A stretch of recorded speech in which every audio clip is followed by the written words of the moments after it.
இன்றைக்கி உலகத்தில் நம்ம கூட பழகிறவங்க எத்தனையோ பேர் இருக்கலாம். தாய் கூட வெறுக்குது ஒரு சில நேரங்களில், தாப்பன் கூட ஒரு சில நேரங்களில் வெறுக்கிறாங்க, கூட பிறந்தவங்க கூட ஒரு சில நேரங்களில் வெறுக்கிறாங்க, நம்ம கூட ரொம்ப உயிருக்குற பழகுனவங்க கூட ஒரு சில நேரத்தில் வெறுக்கிறாங்க. ஆனால் கர்த்தர் சொல்கிறாரு, நான் உன்னை தெரிஞ்சுக்கிட்டு நீ எத்தனையோ தப்பு பண்ணுற, எத்தனையோ பாவம் பண்ணுற, எத்தனையோ தகாத வார்த்தை பேசுகிற, ஆனால் அவ்வளவு பேசியும் நான் உன் மேலே ஒரு கசப்பு வைக்கலை, உன் மேலே ஒரு வெறுப்பு வைக்கலை, நீ என் தாசன் அப்படிங்கிறார்.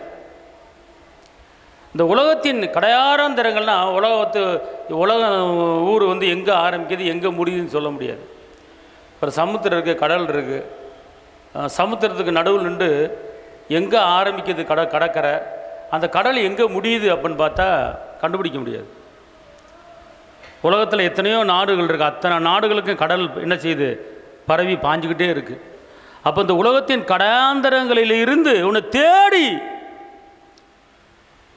தேடி கண்டுபிடிச்சு உன்னை கரத்தை பிடிச்சிருக்கிறாருன்னா அதுக்கு எவ்வளோ நன்றி சொல்லணும் பாருங்கள், எவ்வளோ மகிமை செலுத்தணும்.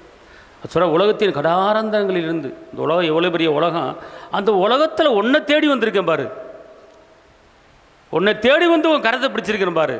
அவர் அழைக்கிறாரு, தெரிஞ்சுக்கிறாரு, அடுத்து நடத்துகிறாரு, அடுத்து சொல்கிறாரு, நான் உன்னை என்ன செய்யலை, வெறுத்து விடவில்லை, நான் உன்னை வெறுக்கவில்லை அப்படிங்கிற.